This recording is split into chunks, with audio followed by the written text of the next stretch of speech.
Hello and welcome to the FatBoss Guide to Atal'dazar on Mythic. This guide will help you blast through the instance in the early upcoming weeks of the expansion, and the information in this video can easily be applied to high level keystones. With that out of the way, let's jump straight in. Now when you first zone in, you'll have multiple paths you can take. Start off by making your way left. You want to interrupt the Juggernaut's Fanatic Rage cast, or soothe off the damage increase in rage buff they gain from it. Range players should remain spread when fighting the Juggernauts, as their merciless assault cast will charge at you and deal damage to anyone else within 8 yards. If you react quickly enough, you are actually able to dodge this charge with blinks. You need to interrupt the Confessor's Mending Word heal cast, as well as their, Bronzami Mantle, which will spawn a large zone which causes all enemies inside to be immune to crowd control effects and interrupts. If this cast does go through, the tank should attempt to drag any enemies outside of the zone. Augurs, however, cannot be moved from the zone as they spam Wildfire burst damage at random players. Wildfire can usually be interrupted, however you want to save your kicks for the Fiery Enchant cast. This causes a nearby Juggernaut to spew out lots of firebolts that land nearby. Now when you're fighting a pack that has a Colossus within it, you need to kill the Colossus first, as nearby mobs will bolster it as they die, increasing its damage via a purgeable buff as well as healing it. Coming up to the first boss, you'll encounter Gilded Priestesses. If they target you with transfusion, then make sure you soak the nearby tainted blood pool on the ground. This will cause the priestess to take damage rather than heal during the channel. You're now ready to fight Priestess Alonza. Now whilst fighting her, you need to make sure that you dodge the corrupted gold orbs. If you're hit by one of these slow moving orbs, your damage will be reduced by 30% for 10 seconds. Healers, you need to watch out for the molten gold debuff that the boss applies to random players. As soon as you see it, just instantly dispel it, otherwise the player's going to take ticking damage over 30 seconds. When Gilded Claws is cast, you'll want to purge it. If you can't dispel it, then your tank is going to have to deal with 150% extra damage for 12 seconds.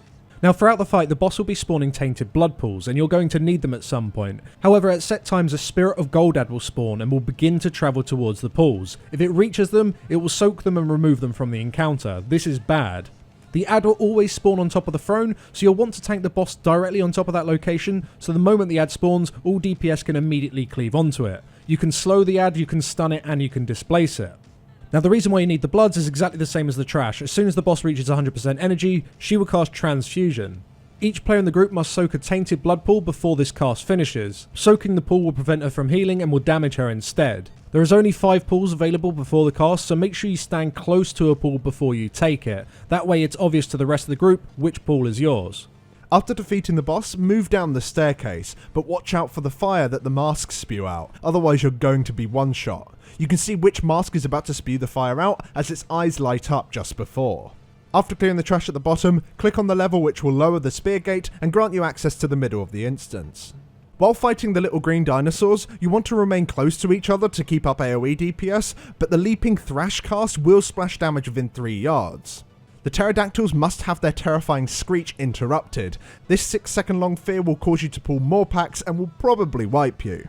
You will find Dynamancer Kisho and her 2 animal companions, Talonja and Monzumi, patrolling the centre of this area. It is actually possible to skip this patrol by hugging the sides of the circular platform whilst the patrol is stood on the opposite side. If you do pull them, just make sure you purge the dynamite debuff off of the companions to stop them from healing. You can also interrupt that cast, and if targeted by Talonza's frenzied charge, stand still and allow other players to move from the charge so they are not stunned with you. And on higher keystones, watch out for Monzumi's Wild Thrash. This channel deals a lot of damage to players within 8 yards. After passing through this area, move towards the staircase to the north. Although the Witch Doctors will spam cast interruptible Venom Blasts at random players, save your kicks for the Unstable Hex cast, which will apply a 5-second curse debuff on a player, pacifying them and reducing their movement speed. The debuff will then attempt to jump to other players within 8 yards when it expires, so make sure you keep away from others.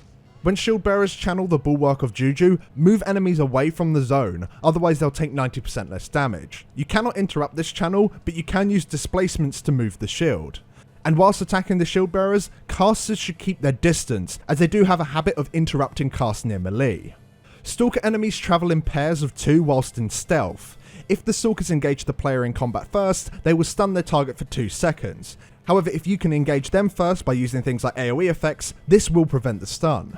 When the stalkers cast Venom Fang Strike on the tank, you'll suddenly notice that these mobs deal a lot more damage. Be prepared to either kite the mobs at this point or just face tank them with cooldowns. If you engage a reanimated honor guard, be prepared to kill their reanimation totem first, as this is constantly healing them for a huge amount of their health. As soon as the reanimation totem has died, the honor guard will start dealing an absolutely crazy amount of damage to the entire group. So as soon as the totem is dead, nuke down the honor guard before the AoE damage gets out of hand. Once you're past all of those guys, you'll be ready to fight the next boss, Volcal. Now during phase 1, Volcal has 2 abilities that he will constantly cast. Volcal will Toxic Leap at random players, dealing high magic damage and knocking back anyone within 8 yards of the landing location. These are very easy to avoid if you're paying attention.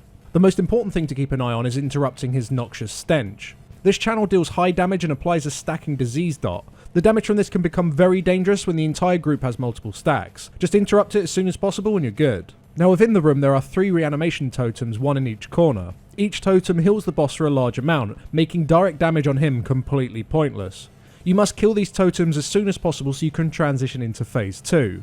Now when the totems reach 1 health, they'll begin to cast Reanimate over 7 seconds. When the cast finishes, the totem will heal to full. However, if all totems are casting Reanimate at the exact same time, instead of finishing the cast, they'll all just die and phase 2 will begin, so you need to make sure that you nuke them all down equally. Now during phase 2, toxic pools will land near players. They'll begin to fill up the room fast. Tanks need to make sure that they keep the boss at the edge of the encounter space, moving slightly each time the melee DPS or the tank need to dodge a toxic pool. Range players, however, should stand in the middle of the encounter space just to try and bait away as many toxic pools away from the melee group as possible. Now although Volcal will no longer cast Toxic Leap during this phase, he will still cast the Noxious Stench, so continue to interrupt it and simply nuke the boss before you run out of space. Once Volcal is dead, the group should then backtrack down the staircase and then jump into the sacrificial pits below, where you'll find Razan.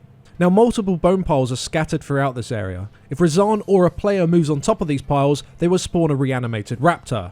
If a raptor is accidentally spawned, then a tank will need to pick it up. Be careful however, spawning too many of these will overwhelm the tank. Razan will cast Terrifying Visage, causing all players within line of sight to be feared for 6 seconds. This fear can be dispelled.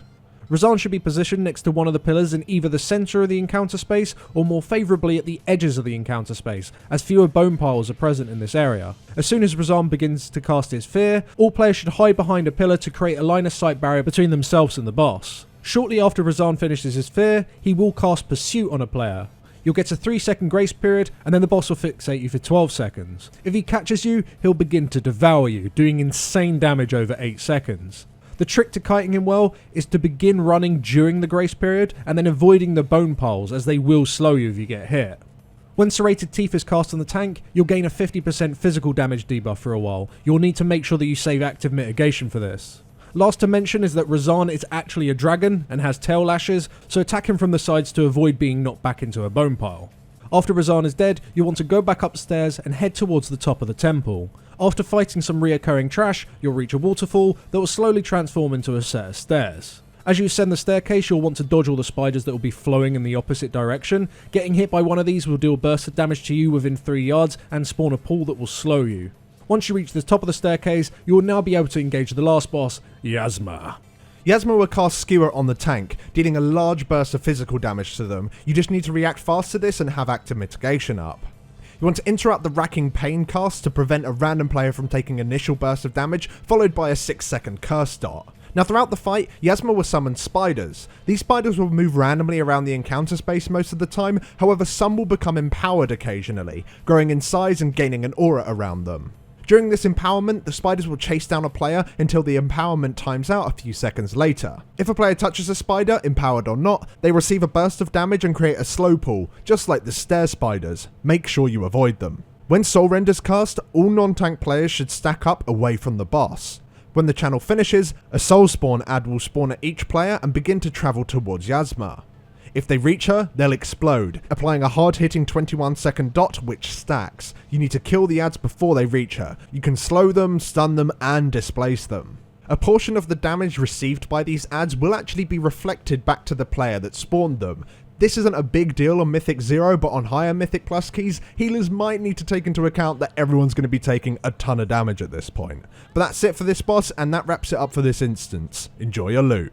For more detailed information about this instance, then do check out our guide over on Wowhead. Any updates or new strategies can be found there, as well as loot and achievement information. A link for that can be found in the description.